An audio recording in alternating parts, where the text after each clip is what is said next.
my name is Siobhan Clark, and this is my Edse 665 TPA-related assignment for Professor Tuzzo, summer 2015. This lesson is geared to developing critical reading skills with children in grade 5. The Common Core standard that I'll be focusing on is Literacy RF 5.4a. Read grade level text with purpose and understanding.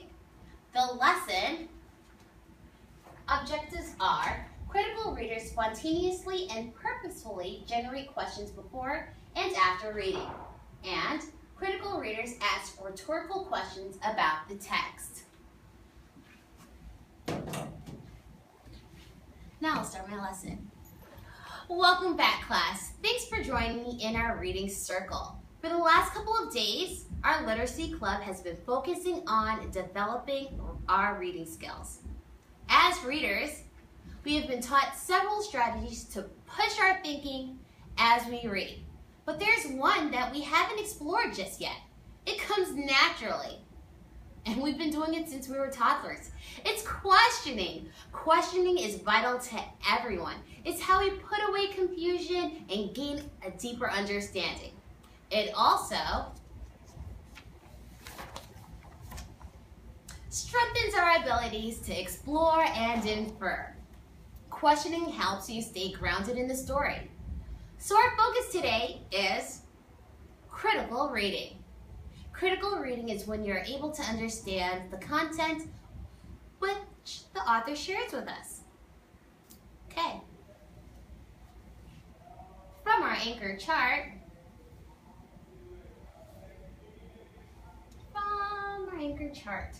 we see that rocking readers ask questions before, during, and after reading. The purpose of questioning is to gain a deeper understanding. The book we'll be reading is Because of Winn-Dixie by Kate D. Camillo. Let's take a look at the cover. Already I have a question. Who's this little girl and the dog on the cover? And what's a Winn-Dixie? Let's begin reading. Chapter 1. My name is India Opal Balloony, and last summer my daddy, the preacher, sent me to the store for a box of macaroni and cheese, some white rice, and 2 tomatoes, and I came back with a dog. This is what happened. I walked into the produce section of Winn-Dixie grocery store to pick out 2 tomatoes, and I almost bumped into the store manager.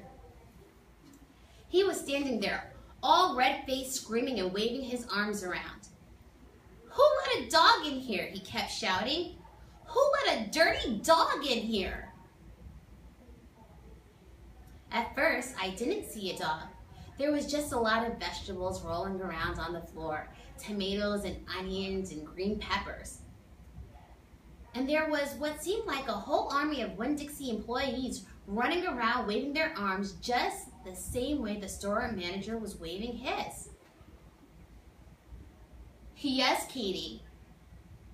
What a wonderful question. Whose dog is it?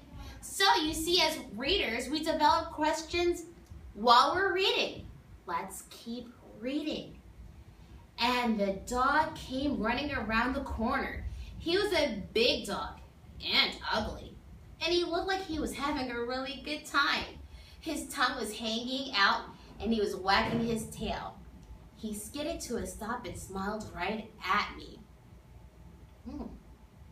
Well, my next question would be, what happens next? I'm pretty sure that you all have questions too. So, on a Post-it, I want you to write your questions down. You have 4 minutes to write and share with your reading partners. Wow. I sure enjoyed listening to your conversation that you had in your peer groups. Do you have any other questions? Yes, Ethan. Wow, that's a really good question. What are some tips and strategies that I have while reading?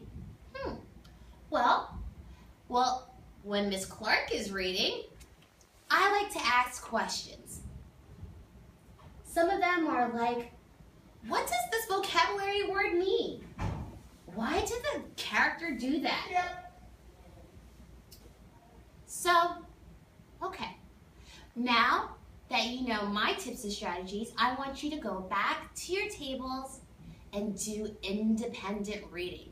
In your notebooks, write 5 questions for before, during, and after reading. Keeping in mind, the purpose of reading is questioning. Job well done.